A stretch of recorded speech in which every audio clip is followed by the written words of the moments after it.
Do you believe in ghosts? According to a recent Gallup poll, there are over 45 million Americans who do believe. Ever since the dawn of mankind, people have reported encounters with things unknown, things that go bump in the night. In a moment, you will embark on such an encounter. You're going to see authentic videotape of a true haunting, not a reenactment. And during the course of this program, you will meet some fascinating people who claim to have come face to face with ghosts.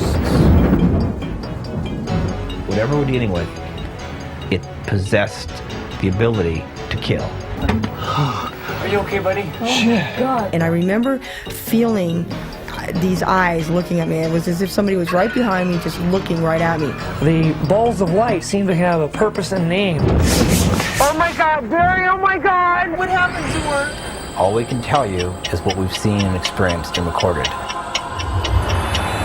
I'm so scared and I don't even know why.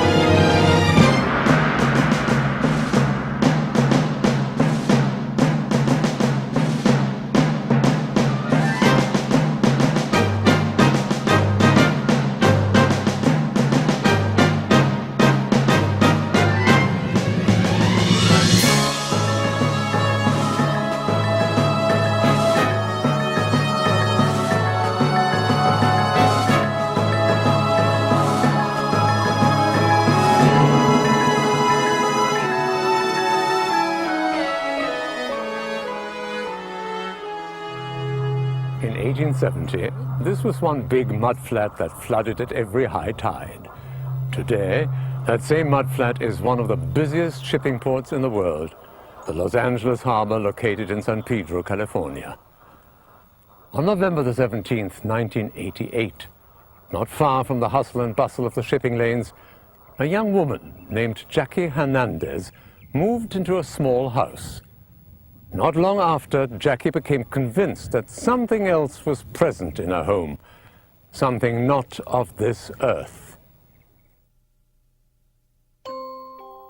Jackie was a lot like any other child growing up in Saratoga Springs back in the 1960s. A young and carefree girl, nothing in her past gave any clue that she would be destined for such an extraordinary experience.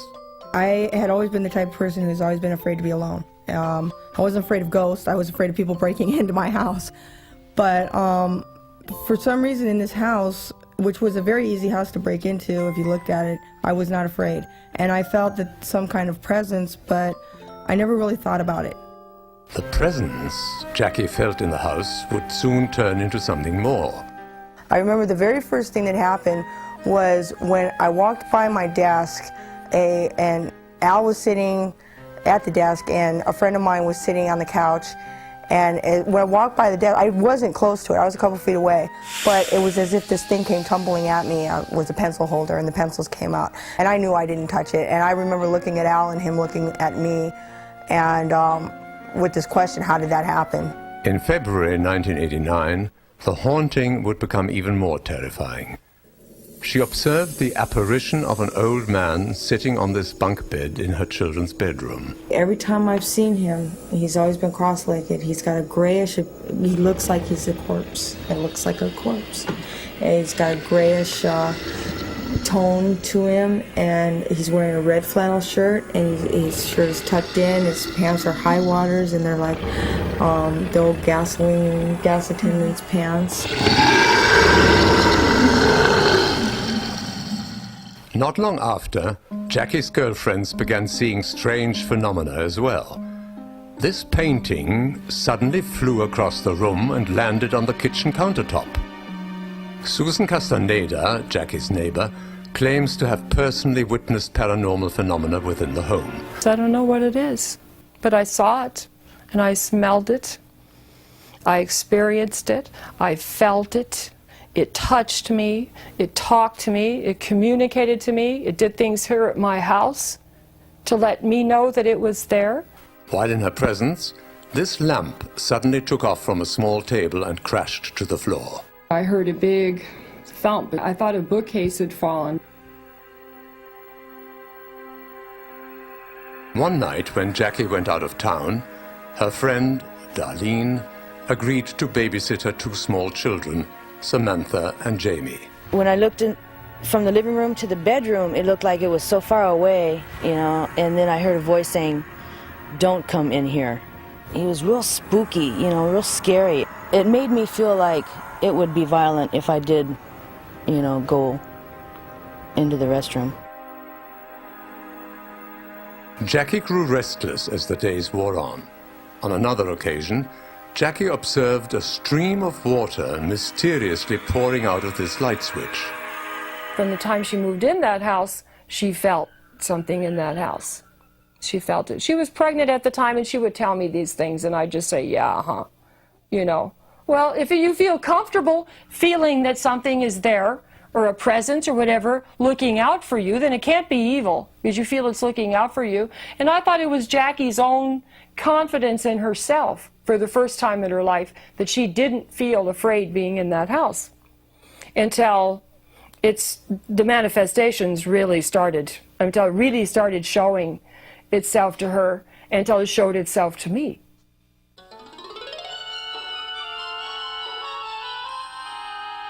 Susan Castaneda told Jackie she'd recently seen a group of parapsychologists on a local television program.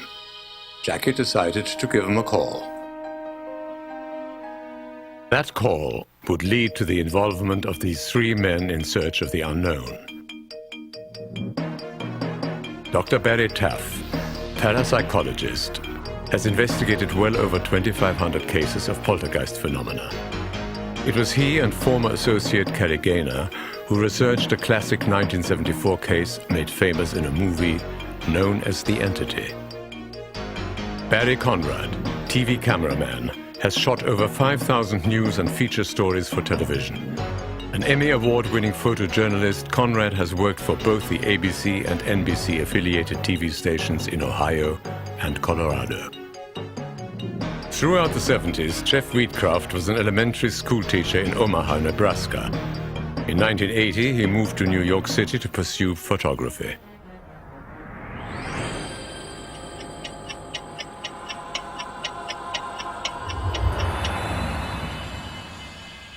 On the night of August 8th, 1989, Barry Conrad, Jeff Wheatcraft, Larry Brooks, and myself went out to the San Pedro home of Jackie Hernandez for the first time. And we interviewed her at great length. The cameras were set up. We did some shooting. We did a lot of walking around the house to see whatever we could feel. The first thing that was apparent was there was a very peculiar odor to the house, a foul stench, reminiscent, very similar to the Entity case that occurred back in 1974. I was a tremendous skeptic, I guess, but what happened to me was something way beyond what I'd ever thought that could possibly happen. So we thought they would come out there and they wouldn't see anything. And Jeff came in, he was very quiet.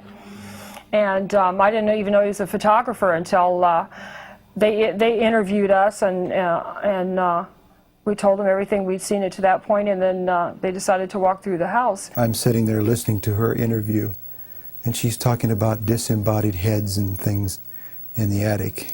I felt something behind me, so I kind of like, I turned real quick, and as I turned, there was a head, and it was just a head, and it was coming for me, right towards me, and I just freaked and just fell. And I'm thinking, yeah, right. You know, very doubtful that anything like this would actually occur, that anybody would see it.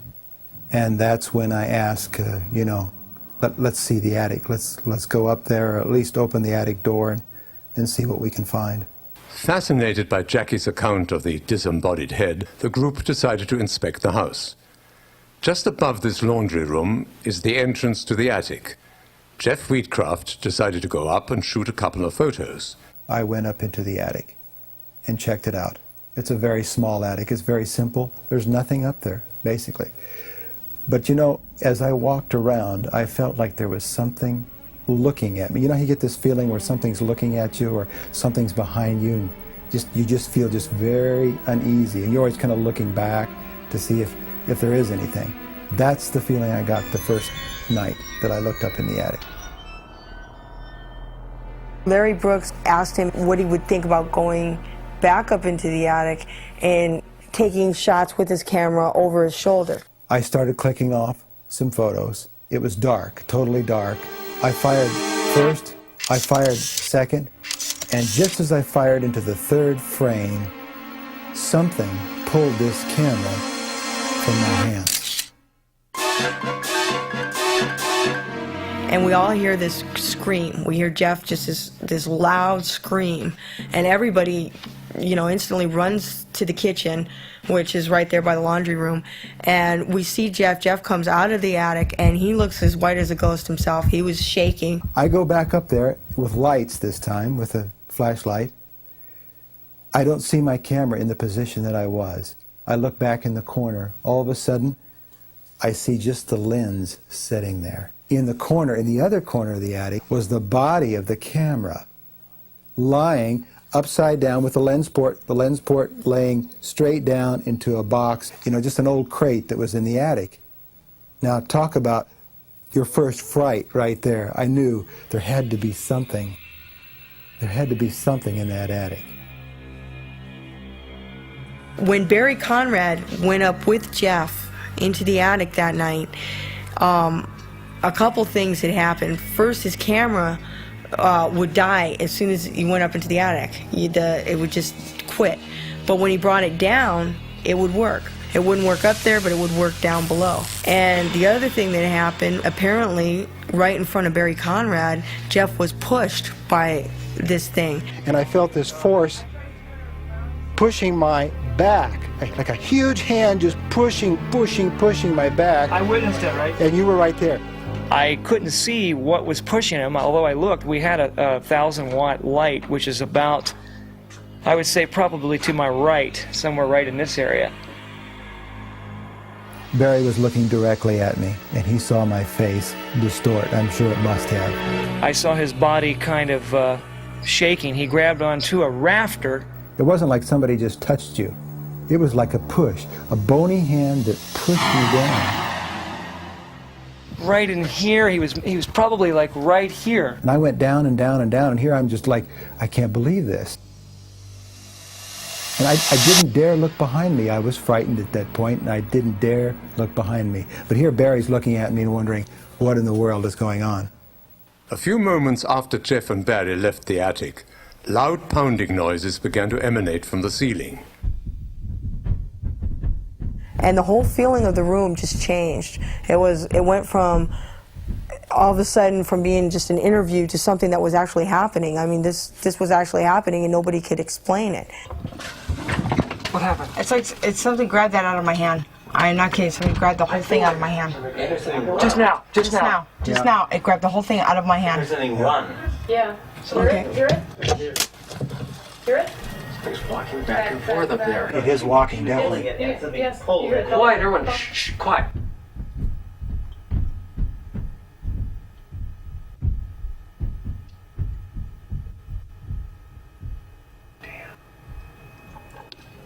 There has been noises in this room that come from right in the center, right here.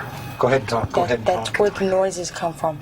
Sometimes there's a noise like a deep hum, and it's coming from right here in midair. It's coming from right in the center. So you've heard noises in this room? Oh yeah, deep humming. It comes from right here, right in the center of the room, and there's nothing here.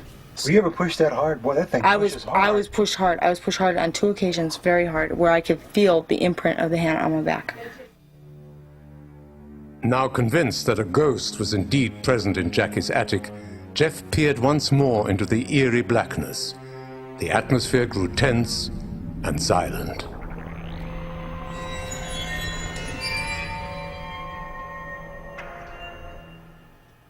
Come on again, guy. Come on. Ooh! A light! I get on top of the wash machine, I'm looking up into the attic, and I see 3 flashes of light. I saw the bright light, probably about as big as this lens opening here, and then the last thing I saw was a pinpoint, just a real little pinpoint of light. Then, after the 3 flashes of light, I'm thinking, maybe I'll see something more. All of a sudden, it's dark, and I see a black mass moving in the attic. Oh, shit. What? Saw it again?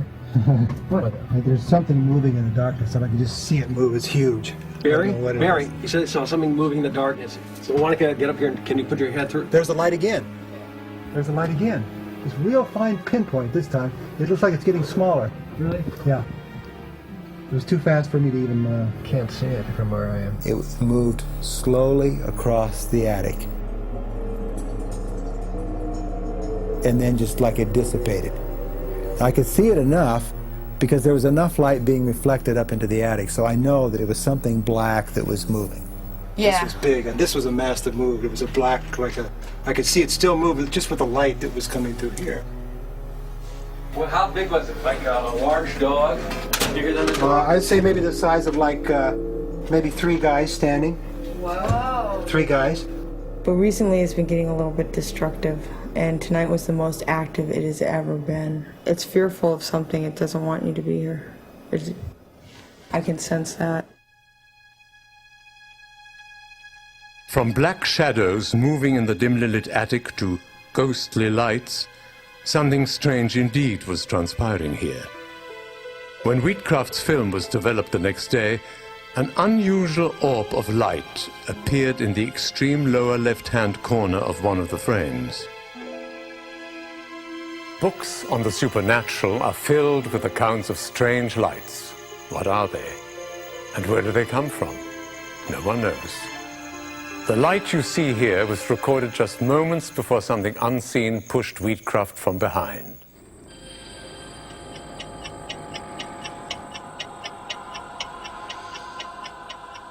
It is 3:16 a.m. No, 4:16 a.m. Everyone just left except us in the house. Things are starting to drip out of the cabinets. Nobody believe us, but it's happening, right, Jeff? There it is. There it is, right there. It's dripping. The first night we were at the Hernandez house, Jackie told us about some viscous liquid dripping and oozing from various parts of the house. But we took some of the, I guess, liquid ooze, for lack of a better term, back to a lab to have it analyzed. Upon analysis, it was determined this was human blood plasma with a high copper and iodine content, and it was from male blood. It's dripping. It's pooling up over this. There's a big bump. Right down here in the corner, Jeff Bob. They tried to figure out a logical solution for, why it was happening, or possibly coming from a pipe, or what it could possibly be coming from other than just the walls. But there was no logical explanation. We have no explanation for how this type of fluid, bodily fluid, could be present anywhere outside of a human body, except perhaps in a laboratory. How it got in the walls, we know for a fact that there were no bodies stuffed in the wall. This sounds like a bad movie. It sounds like a bad novel, but this was anything but, and it occurred repeatedly. It wasn't just one occasion.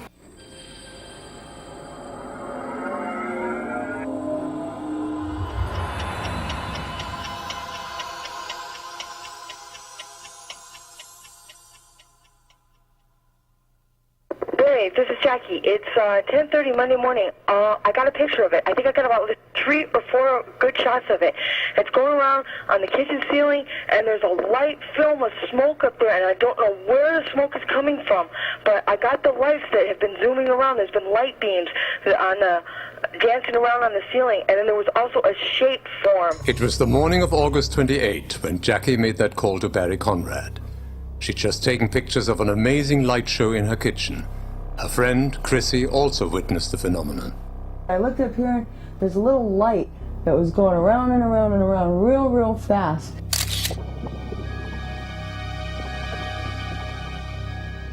And by this time it was all clumped here, and it would divide and it would go back together, and it was like little jelly balls.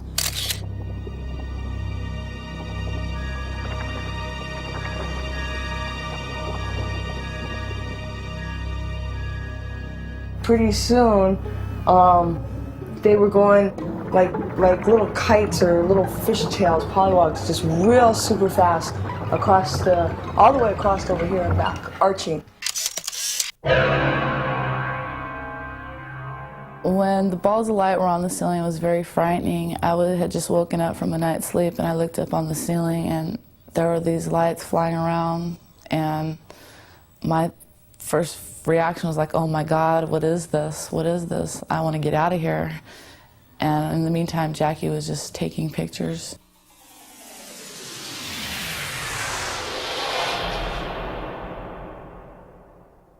Jackie took the film to this photo lab. Chuck McAdams and Martha Houston, owners of the shop, were skeptical when Jackie told them her story.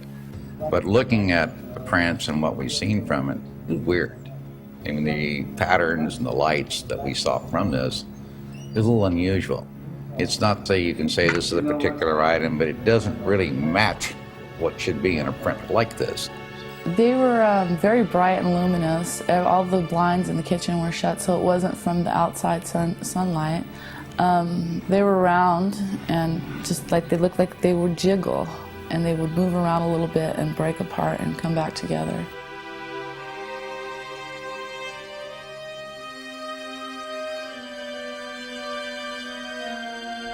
I heard it breathe last night. Awesome. You heard it breathe again, huh? When I heard that, Barry, I said, I am not staying in this house, and I'm not going to sleep in this house. I can tell you that, because I wouldn't want to meet up with what made that noise. What's going to happen next? What's it going to do to me? You know? It's getting very hard to even be here. I feel like just packing up the kids and going to Texas right now. I'm really scared.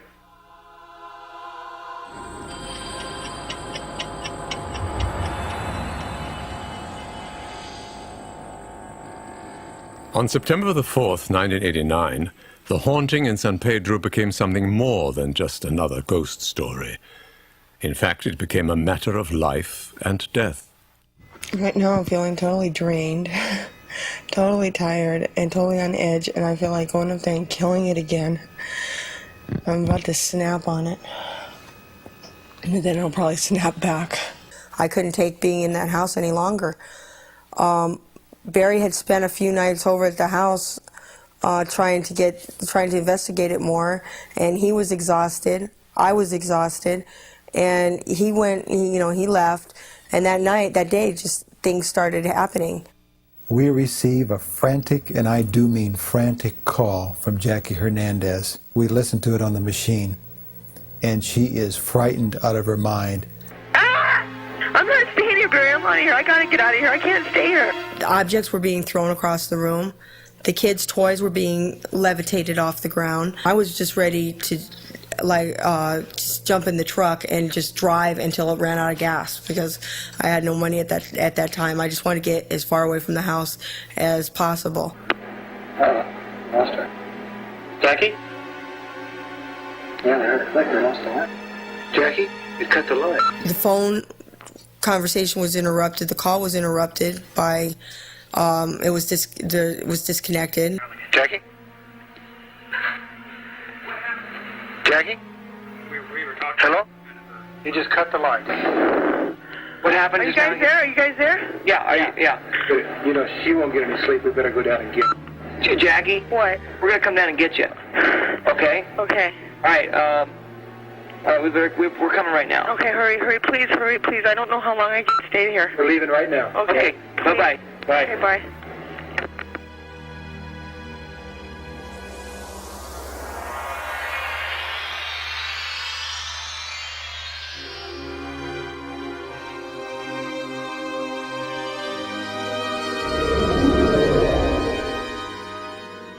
Prompted by her desperate tone, the crew drove to San Pedro. When Barry and Jeff got there, I thought that they were going to come pick me up and we were going to leave. That wasn't the case. They get out of the van, they had their video equipment, and they come running in like they, were going ghost busting. And that night, it was like it was something that was waiting to happen. I've heard moaning, I've heard voices in the attic, I've heard breathing coming from both the bedroom and the kitchen. Balls went flying through the air today. A book went through the air today, just like a frisbee. The door closed on me, slammed on me all of a sudden. And lights from the kitchen and that light would go on and off. Well, I met Barry Conrad in high school. I was a freshman, he was a senior, and we became friends then, and were friends for some years after that. And I just happened to be part of this crew, and just happened to be there on the night when this phone call came in. And looking at it now, I still don't know what to believe. I just know what I had seen and experienced, and there were things that I'd certainly never seen before and couldn't be explained by any ordinary science or anyone else. At first glance, everything seemed calm. After carefully checking the bedroom and bathroom, Jeff and Gary decided to venture into the attic. Well, I guess I'm going to go up, and then Jeff's going to come up and check out what's happening tonight. Jeff, you okay? I'm fine. I feel a little queasy about going up there, but Not going up, huh? I guess I'll go up. If I got a partner, why, it won't be so bad. It was the first time in nearly a month that Jeff had been to the house. Memories of that night undoubtedly still haunted him. Memories of an invisible presence. A presence which had literally touched him. But tonight, something even more startling and incredible was destined to occur. Barry had the video equipment downstairs. He was ready to come up. I wanted to check around the attic just to see if there was anything unusual that had been moved or anything that had been placed around or whatever. Or if we could even see any kind of light that I captured on that film that first night.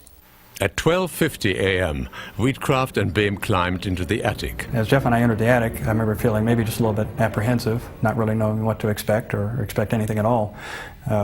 As I went into the attic, kind of getting a first look around there, it was probably first impression it was mostly empty. I mean, there was nothing up there. There was no boxes for anybody to hide behind. There wasn't any other doors or openings.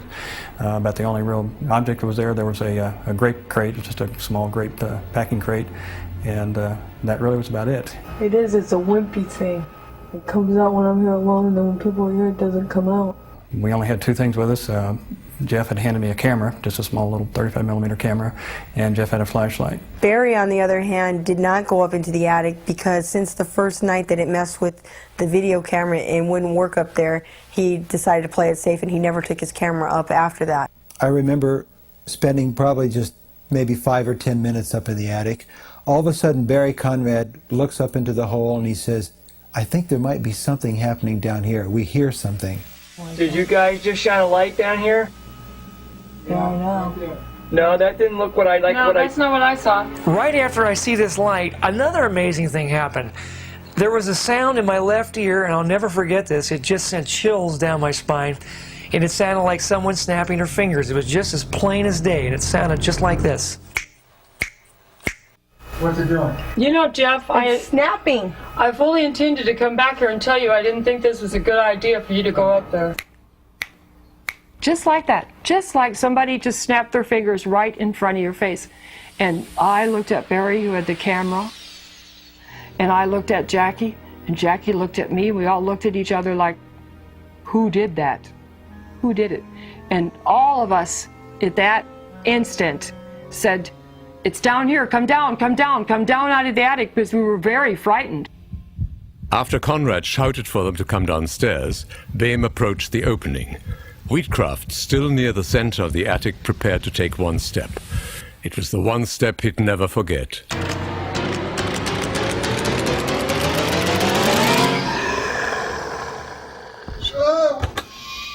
What's wrong? What happened? I told you, get down, get down! There was a momentary space in there where everything went black. Jeff Wheatcraft was physically attacked in this attic on September 4th, 1989 by an invisible force that actually pulled him up onto a nail protruding from a rafter beam and actually tried to strangle him to death. I don't remember being lifted up there, but I was actually hung. I was hung in an attic, and he helps me off of this nail. He had a horrible time getting Jeff down from there, and those were very anxious moments that passed because we didn't know whether to go up there or what. We knew something happened. Jay, this isn't a good idea. This isn't a good idea. We gotta get out of here. And what happened was I found Jeff was not standing upright. He was over like at a 45-degree angle, and he was entirely wrapped around one of the slats holding the roof up. I mean, his legs, I mean, he was like basically off the floor because his legs were wrapped around this beam. It was like he was like wrapped around there holding onto this thing for dear life. The expression on his face, though, indicated almost like he didn't even know what was going on. That was like one thing that impressed me about the expression on his face. I mean, it was obviously, he was like scared and knew something was happening, but it was like he didn't know what. And can you imagine just coming out of that dark space of time that I lost? I mean, I felt so out of control.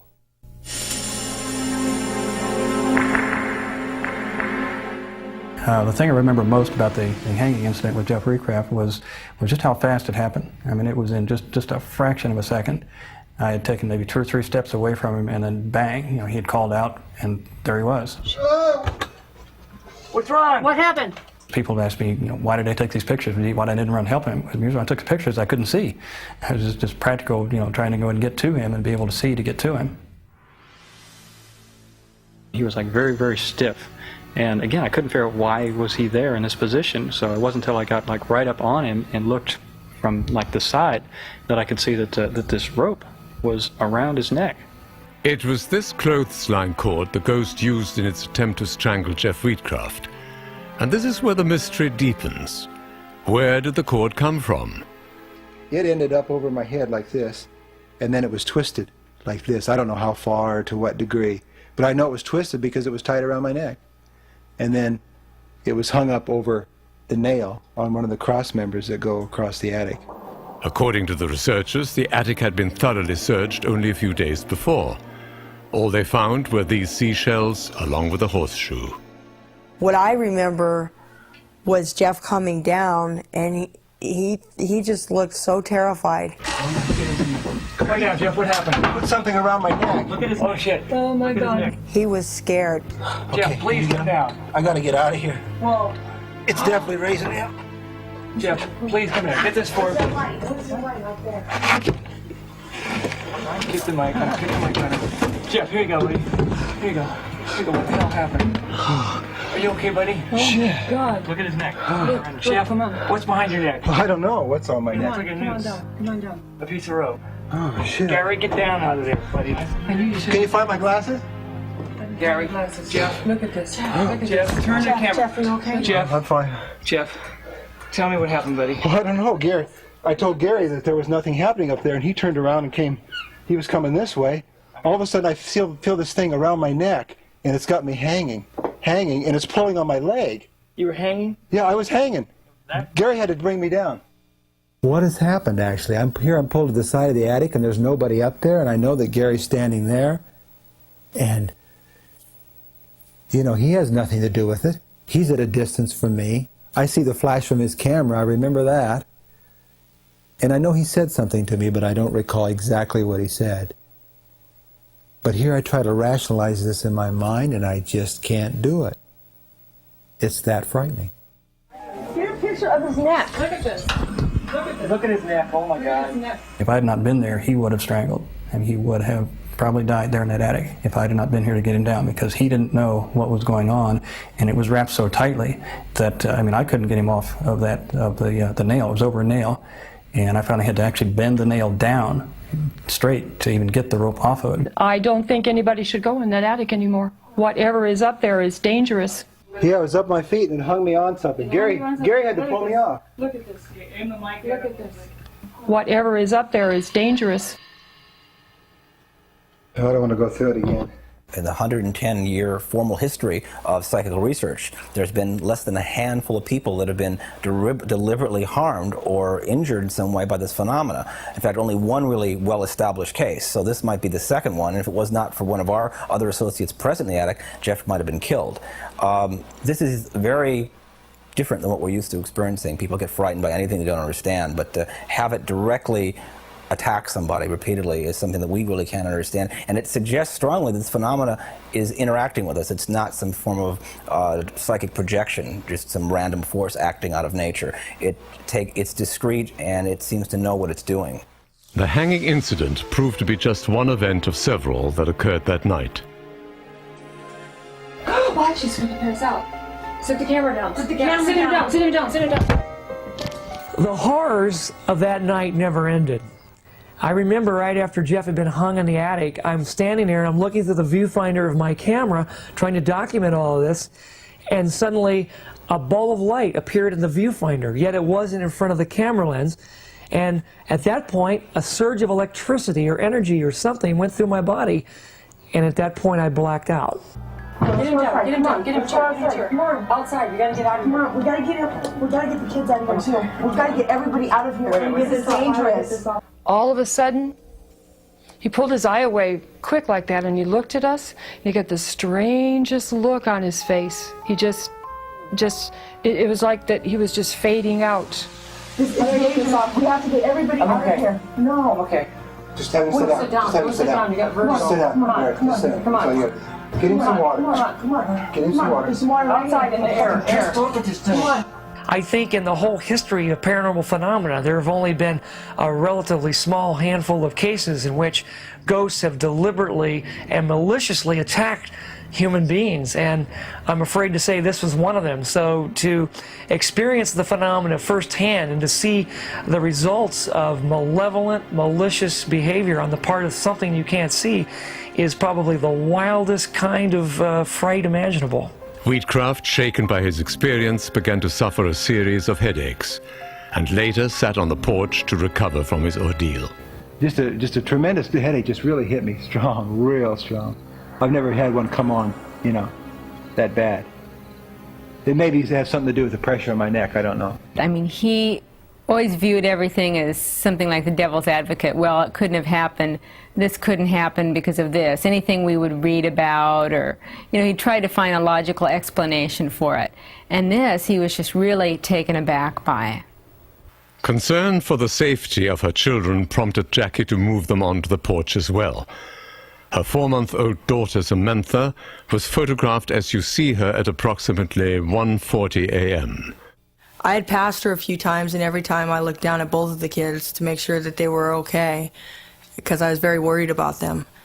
And I had even asked, or, you know, told it and demanded that it stay away from my children in no uncertain terms. In fact, that same night in the bedroom, I said, just stay away from my kids. And I went back into the kitchen to get something else, and when I came back out again, I looked down at her, and she had a big red imprint or something right in the middle of her forehead. I don't know. Look at what's on the baby. Come on, you guys. Let's go. Please, let's go. Please, let's go. Please, what happened to her? Oh, my God. It freaked me out because it came so close to my kids. And it was almost as if it was saying to me, hey, I can do what I want to. Don't tell me that not to mess with your kids, because if I want to, I will. What is that? What the fuck is it doing to my kids now? Let's get these guys out of here, Barry. Just exactly what this substance was will forever remain unknown, since Jackie wiped it away before a sample could be taken. As far out as this sounds, yes, I was forced out by this ghost. If I had stayed in that house, I would have had a nervous breakdown, or I couldn't see going on, because I was at my wit's end. I was about to crack up. So many things were happening, and it was very frightening. And I just had to get away from that house.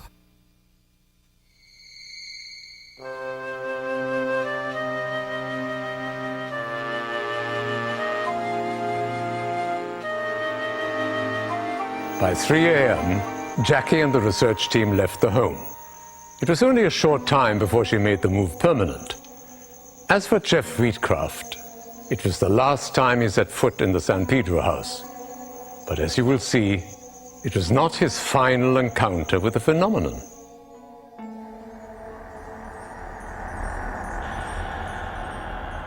When the research team traveled back to Conrad's apartment, Barry was anxious to view the videotape recorded earlier.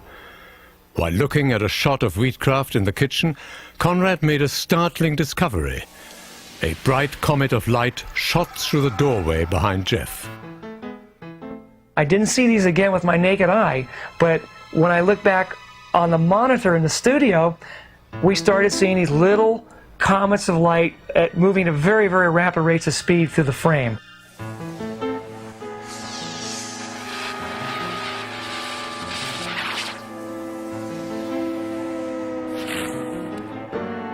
Later on during our investigation, we found many more of these lights, which led us to believe that this was some kind of unknown form of energy. The phenomena it's displaying, besides the psychokinetic manifestations of objects moving, it's displaying visual materializations in the sense of corpuscular masses of light, like balls of light, similar like, say, an almost fireball lightning, but these aren't in any way, as they do not occur in this part of the world to begin with. But it seems to be following the woman. It manifests these corpuscular masses of light, and it seems to be malevolent or belligerent in nature, which the entity certainly was. Whether this is the same thing or something analogous to it, we don't know, but it's unique because the phenomena seems to be directional. It's aimed, it's focused, it's not some random force, we just happen to be there. It seems to go after certain things with a specific intention behind its actions. Some of the more spectacular lights that I photographed were lights that occurred later on in the case. We recorded a sort of pea pod looking light. It looked like an object with 3 little cotton balls in it, and it actually traveled throughout the frame, and it disappeared for a frame, actually blinked out for a frame, and one object actually entered her head.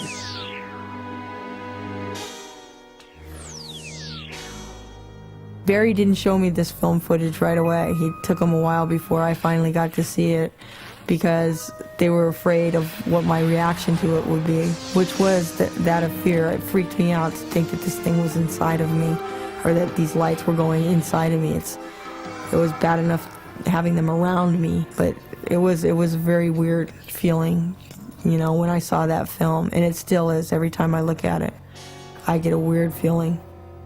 As far as insects go, there's nothing that would be that bright and that glowing. Also, the appearance of the shadows and things like that, it just doesn't seem right. These things seem to be self-illuminated. Insects, outside of fireflies, which don't occur here, are not self-illuminating.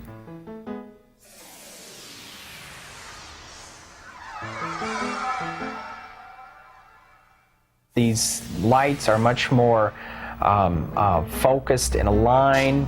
They curve very, very easily. Insects tend to be much more herky-jerky, more scattered in the way they go, tend to flutter much more, and go slow and fast at the same time. This was very constant in its speed. I remember Barry Conrad videotaping constantly. He would walk into my house with a video camera on his shoulder, and he would very rarely put it down. And he was outside filming the exterior of the house, and he walked around to the side, and I was behind him, and the gate that was on the side of the house, it was a wooden gate, it opened all by itself.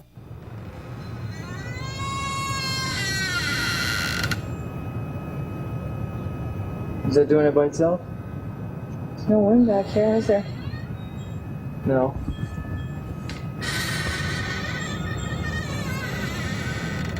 I don't remember seeing the ball of light, but when we played back the video that he took of the gate, there was a ball of light that flew by.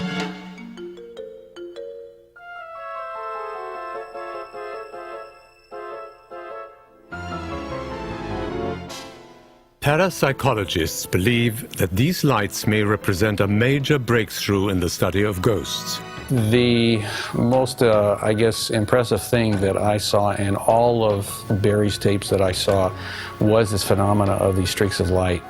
Basically taking all of them into account, and I saw maybe 2 dozen or 3 dozen events over maybe 6 hours worth of tapes, is that there's no real logical explanation for them. They have too much of a unusual phenomena. I'm convinced that they emit their own light, number one. They all have a very smooth flight path. Bugs, insects are very jerky in their motion. These were all very well-defined paths. And they all had basic characteristics that were common. I personally, looking at them, cannot explain where they come from, what they are.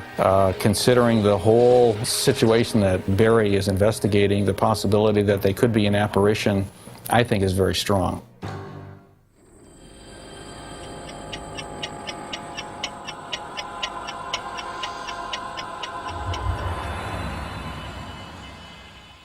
Both emotionally and physically drained as a result of her ordeal, Jackie and her children were forced to leave their home. she moved to Weldon, California, nearly 300 miles north of San Pedro.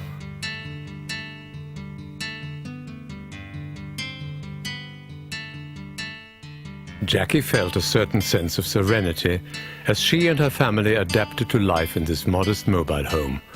Set amidst the foothills of the high Sierras, Weldon seemed like a perfect place to raise her children. But all of that changed in April 1990 as her worst fears were realized. After moving up into Weldon and settling into the trailer, I was still afraid of the nights, even though I knew in my own mind nothing was at the trailer. Because as far as I was concerned, what I had experienced in that house in San Pedro, I had left in that house in San Pedro when I moved out. It started here in this storage shed. Bizarre scratching sounds seemed to emanate from the structure in the middle of the night. Not long after, she began to see the weird lights again. And then, in late March 1990, this bedspread in her daughter's room mysteriously caught fire after Jackie and a friend had sighted an eerie black shape floating in the hallway.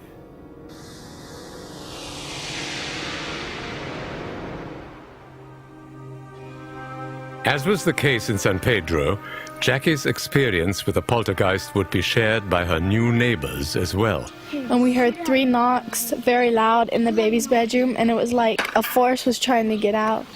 And it was just, it would go 3 times and it would stop, and it would go 3 more times. And I was freaked out. I did not want to be in the house at the time.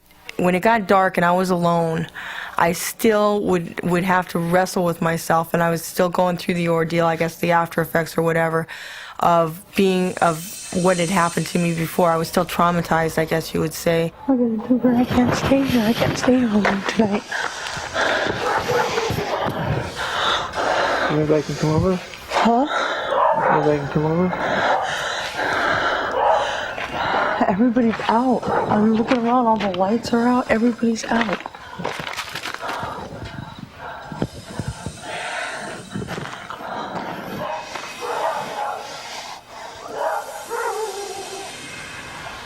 You alright?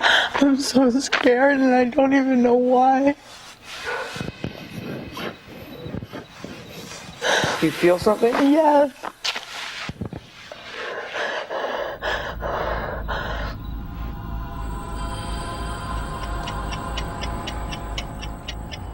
And it had been covered with a blanket for 6 weeks, 2 months. And when we uncovered it and moved it away from the side of the building, my wife was on the other side of the TV helping me push, and she said, "There's a face in there." And she was all animated, and I was directly opposite from her, and I saw it from a different angle, and I said, "No, it's dirt," and I reached over to wipe it off, and then I saw the face. While moving this widescreen television set, Jim and Janice Silcott became yet 2 more witnesses. They say that the face of an old man suddenly appeared within the upper left corner of the screen. Yet the unit was unplugged. Could this have been the apparition itself? All of a sudden the face was real clear that I could see from the opposite end of the TV, and it was just real clear, but his eyes were just staring straight at me, and he was just real, like you said, evil looking. To me, he looked like an old man with real mean eyes. That was the thing that got me, was the eyes. You just get this feeling when you walk over here. You can just feel the presence of something here. I don't know what it is, but there is definitely something here.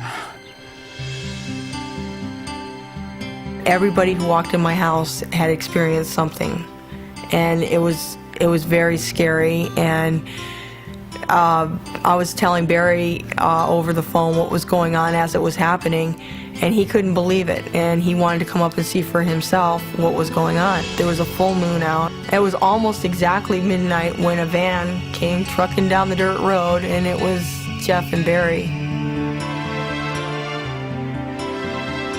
I guess a lot of people have asked the question, if you were hung once and all the things that happened to you down in San Pedro, why on earth would you even think about going up to Weldon to follow this woman and her ghost? And I guess the best way to answer that is I wanted to finish this case. I wanted to see this thing through. I wanted to find out if there was any possible way that I could rationalize this thing in my mind. As the case went on, maybe something would start to make sense. I saw a black shadow move right from here on up to about right here, I guess about right up in here from the distance perspective it was, and then it moved off like this. So it came up like this, moved up like this, just a very distinct black mass, shadow, and then it moved off just like that. And that was it. That's the first thing I saw. Right behind you I saw like a purple, like violet flash of light, and then it's just like flash, and that was it. And Jackie over here saw it too, so I don't know. That's probably the first time I've seen it at this house, but it's weird.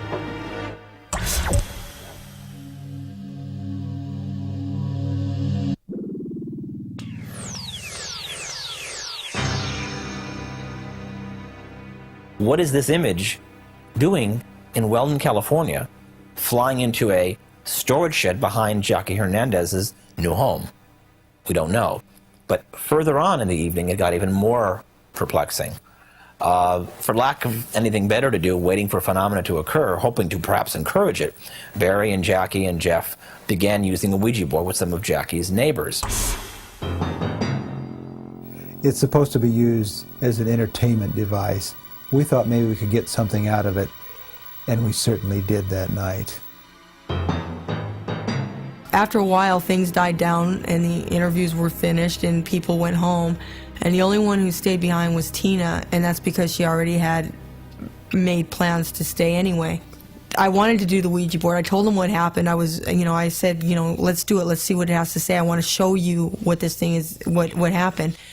And I think they did it mainly to amuse me, not because they thought that there was anything to it.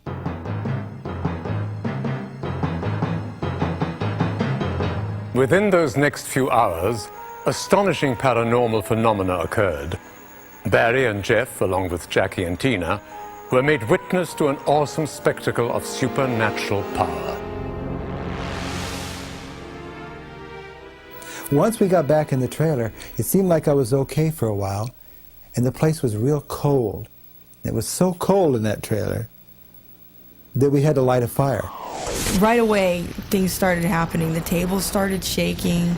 It started answering questions so fast that you had to write down the letters, and we didn't know what it was saying until after all the letters were written down and we could put together the words that the letters formed. We received more than just messages from this entity. There was a whole range of psychokinetic phenomena at work in this room. The table shook violently. At times it would shake very violently, and the candles would flicker on and off, and it was just strange. And I seen that pointer on the board moving around, and everybody could barely keep their fingers on it, let alone move it themselves. This thing actually communicated in full sentences and words. I have never seen anything like it. I've seen people play the Ouija board before, where maybe you get just a couple letters here and there that are similar to something that you can kind of make out. This thing actually spelled perfectly, correctly, special words, everything was perfect. During the Ouija board session, the entity actually answered questions asked by the group. The researchers were startled when the entity told them that he had been murdered, held underwater in San Pedro Bay in 1930. And when asked how many ghosts reside among the living, it spelled out, "Phantoms fill the skies around you." This night was incredible. We were like, it seemed like direct communication with whatever was talking with us. And whatever was talking with us had a tremendous amount of hatred. This thing was filled with hatred. It was doomed to wander. That's what it said. We're sitting there, this table's vibrating. You just had a feeling something was going to give, and it did. I ask it, why are you focusing your energy on me? Why me? And it spelled out, because you are the likeness of my killer. And then Barry asked it, is there anyone in this room that you have hate for? And it spelled out my name, Jeff. And it was at that exact point, whatever it was, hit me directly and drove me against the wall of the trailer. Jeff was picked up, the chair and everything was levitated off the ground and slammed against the wall. When Jeff flew back against that wall, it wasn't a stumble. His chair came up off the ground and went straight back. Well, I personally saw a man levitate right in front of me and get thrown against a trailer wall with unbelievable power.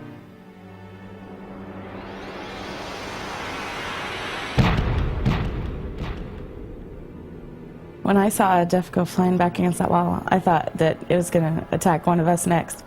So I screamed and I went running out as fast as I could. It felt like something was coming up right here at this point and striking me, lifting me up out of the chair and throwing me against the trailer wall.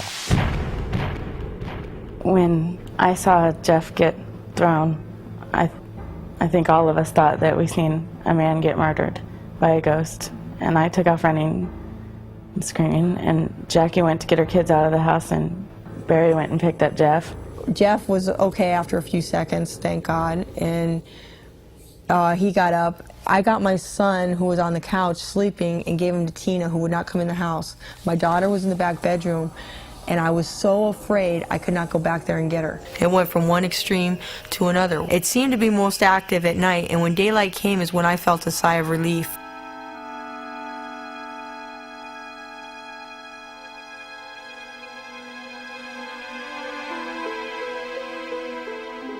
Intrigued by what he had seen, Barry Conrad decided to visit the News Pilot, the local San Pedro newspaper. While searching through records of old newspapers stored on microfilm, Conrad discovered an interesting article dating back to 1930, the year the entity claimed it had been murdered.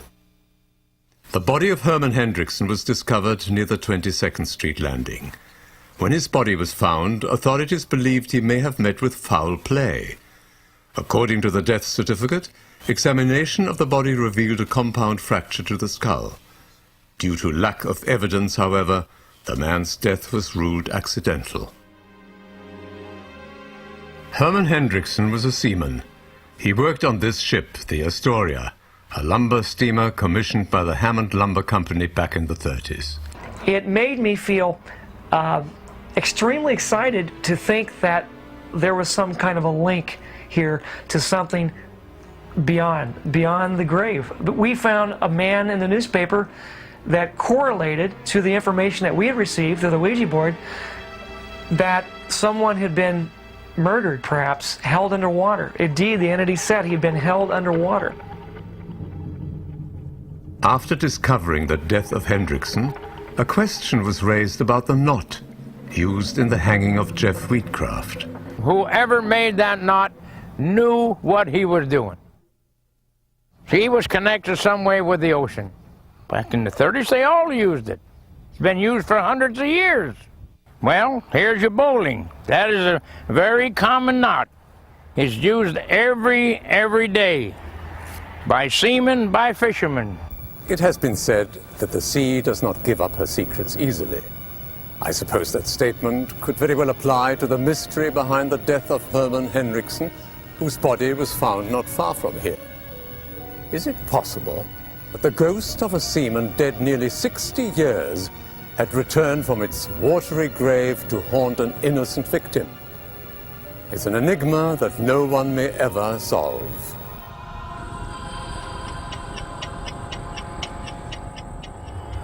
As the investigation continued, Jackie's patience was wearing thin. She decided to move once again. During June 1990, she and her children returned to San Pedro and moved into this apartment house. And when I found the apartment on 7th Street, I had a priest come in right away and bless it because I was so frightened. I just wanted to do everything I could. I knew it was with me right away.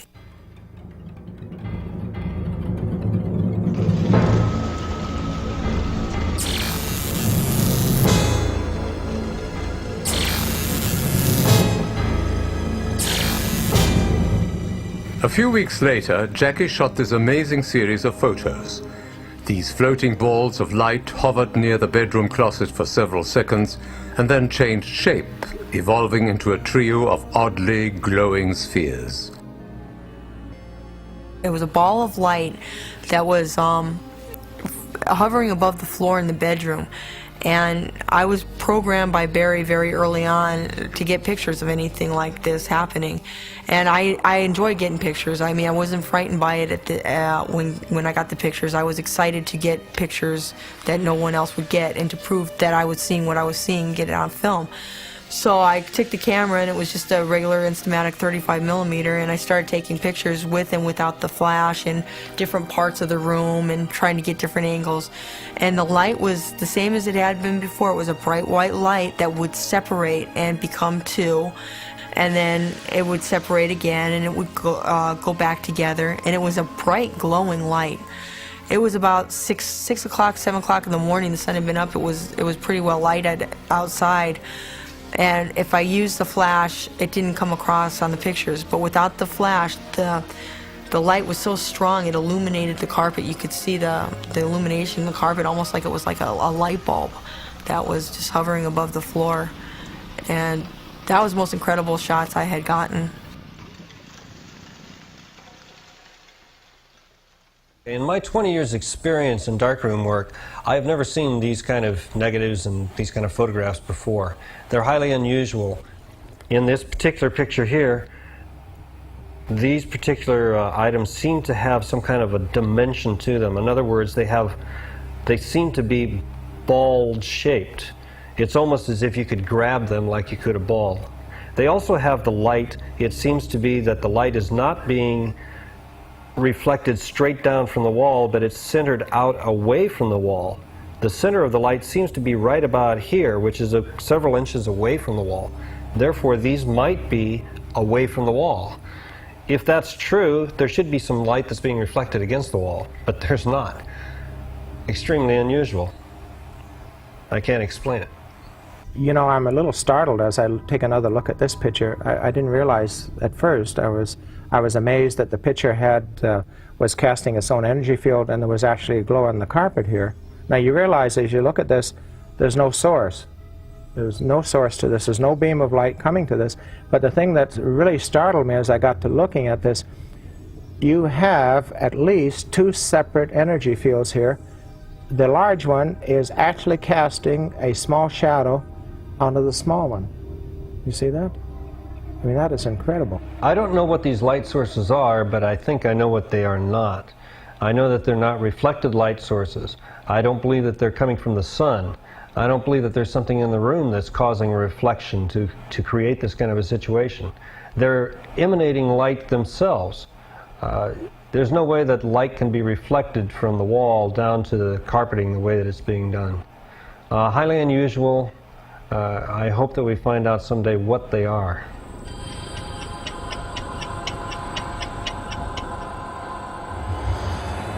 What's absolutely remarkable about this case is that this phenomena did not only follow Jackie Hernandez from one home to another, but on repeated occasions followed the researchers back to their own homes.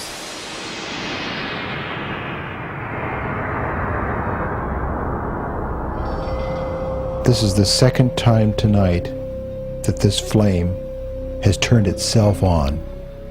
The first tip-off for this thing following us was the burners, the gas burners on his stove.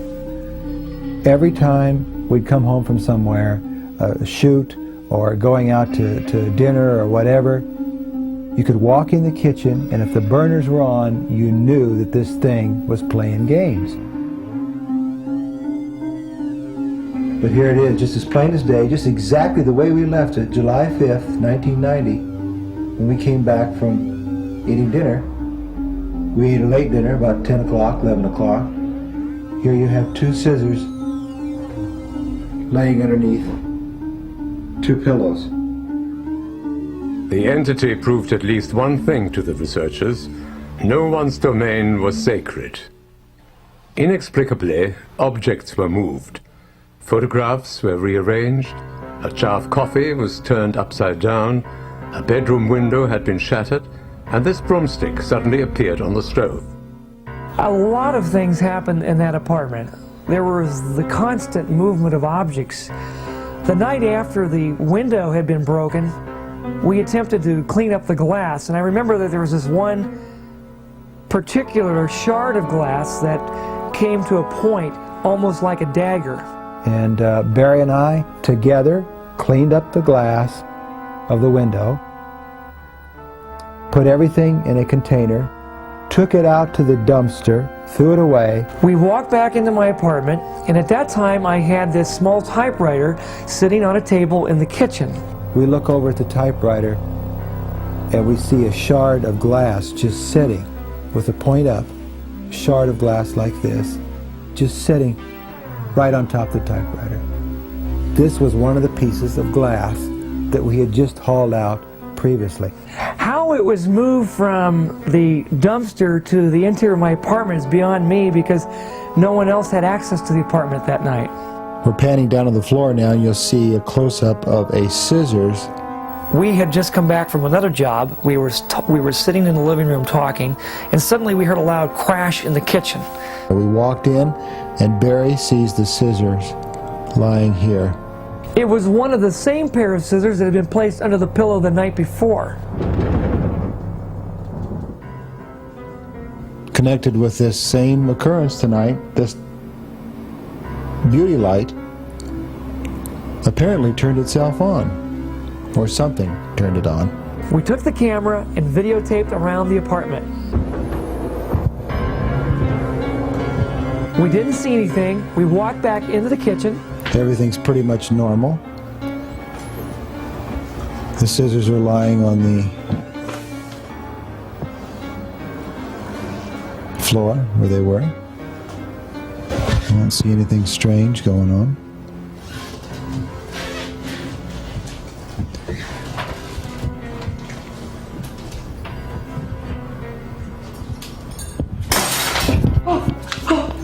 Oh, there we have something right there. Oh God, where did it come from? There it is, and we don't know where it came from. Look, scissors. I just saw it. I definitely heard it. Did you just hear a crash? I definitely heard it. Where did it come from? We were standing right here, and There's a pepper shaker that's... there's a pepper shaker, and I don't remember where that was. That might have been sitting here. But that scissors just came out of nowhere, just right now. It just right now. Where did it come from, Jeff? Was there any, did you see it at all fly?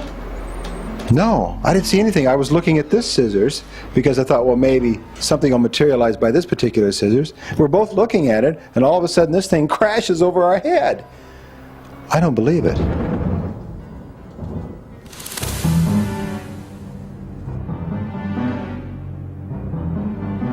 On August 29, 1990, the poltergeist-like activity increased at Conrad's apartment. There was a moment where we walked into the bedroom, and I was shoved from behind again. Oh, you alright? You alright?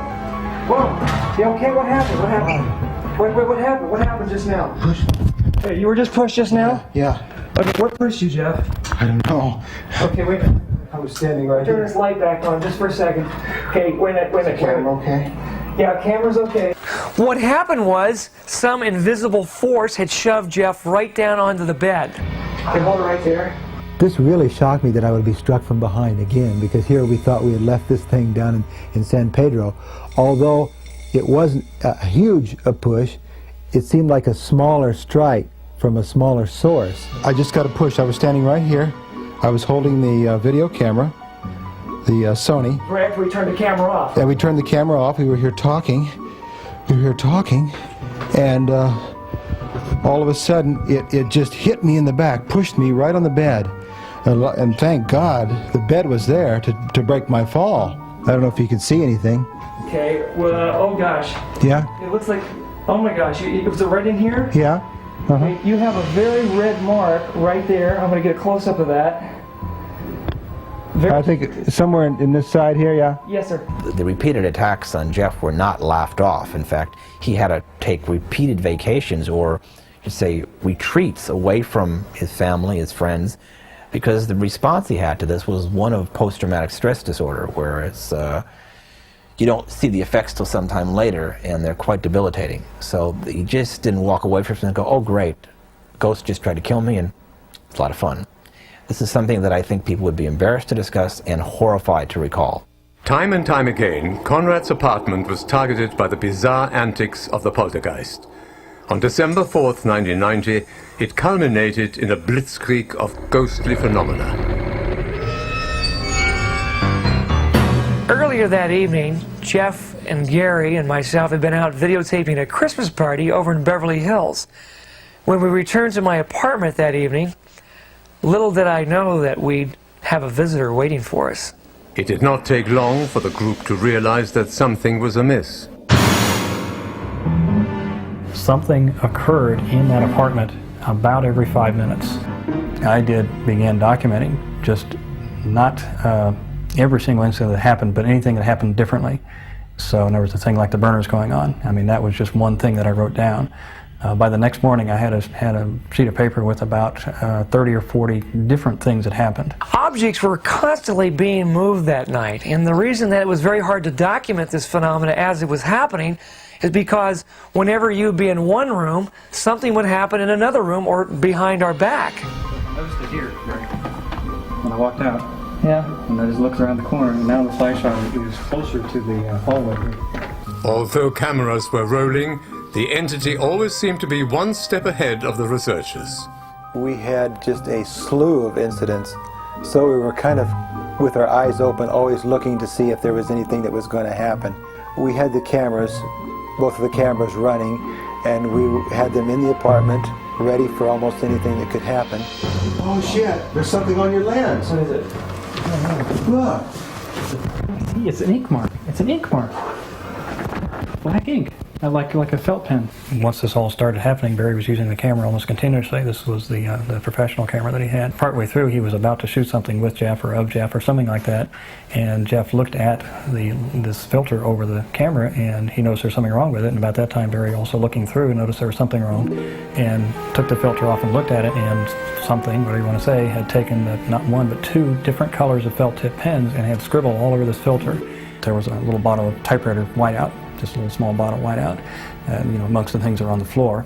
And he picked up that whiteout and he set it up on top of the typewriter, which was on the table in that room. At that point, the bottle of whiteout, which was sitting in the typewriter, lifted up, floated across the room just as neat as anything, and then dropped to the floor right to the other side of Barry. Now, Barry didn't see this happening because it went behind him. All he saw was the expression on my face and Jeff, so we just looked at each other and it's like, did you see that? Kind of thing, because there was no one else there. It just as neat as anything picked up, floated across the room about, I'd say about 6 feet, and then dropped to the floor.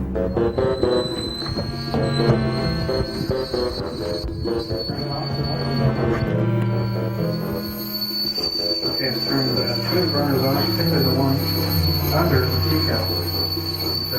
What was that tea kettle before?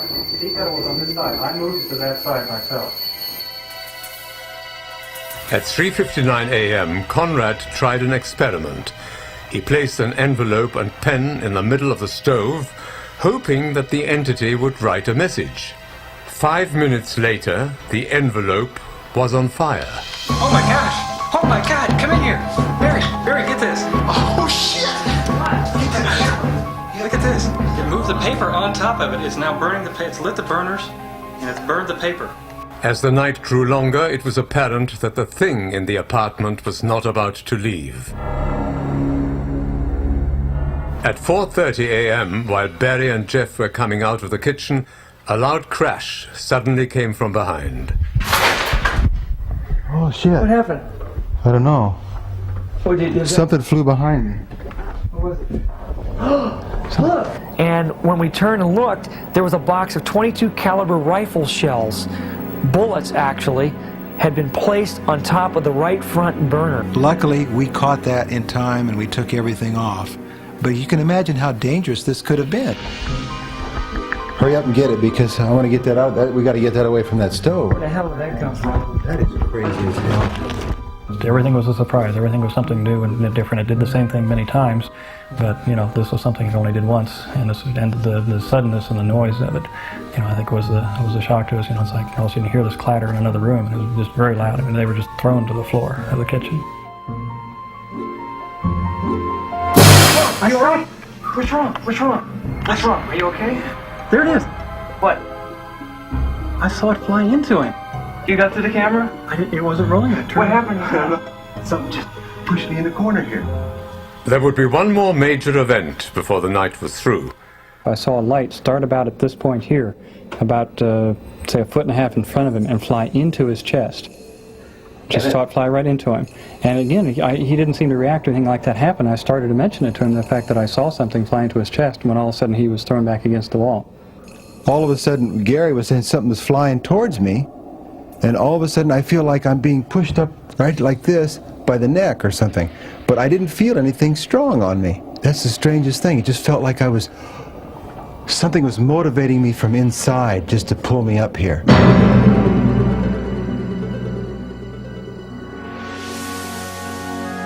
When the sun came up the next morning, it seemed that the phenomena faded away. After several hours that elapsed, something even more startling occurred. Right now, my editing bay, the lights are blinking off and on. I've never seen this happen before. Looks like the channel 1, channel 2, and video lights are going on and off in sequence.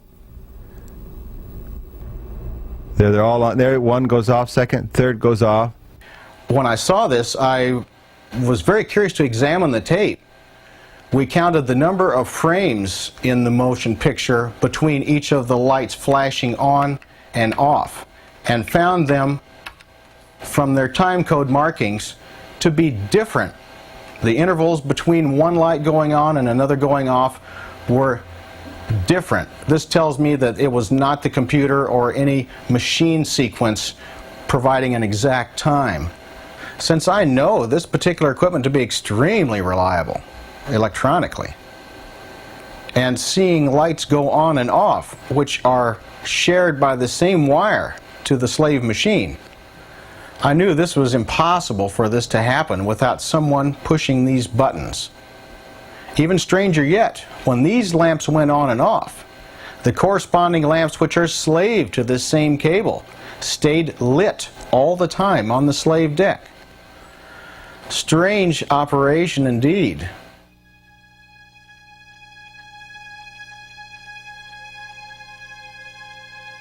When this case began in the summer of 1989, no one could have predicted its longevity. Poltergeist activity is usually short-lived. Although today, the phenomena has greatly diminished, Jackie Hernandez believes that whatever was following her has not completely gone away.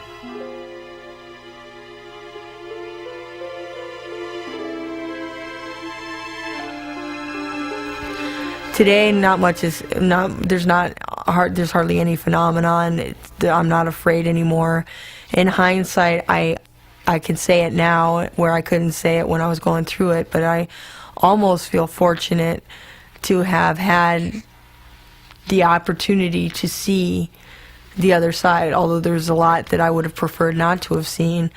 But it was an experience that not too many people get to go through, and even though I didn't want to at the time and I was terrified, I feel fortunate to have experienced the things that I've experienced. Were spirits of the dead responsible for the haunting of Jackie Hernandez, or some other freak of nature?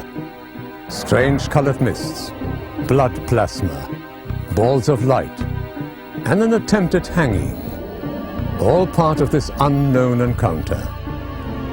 Are these not grounds for believing that something beyond this world lurks out there, waiting for us to discover its darkest secrets?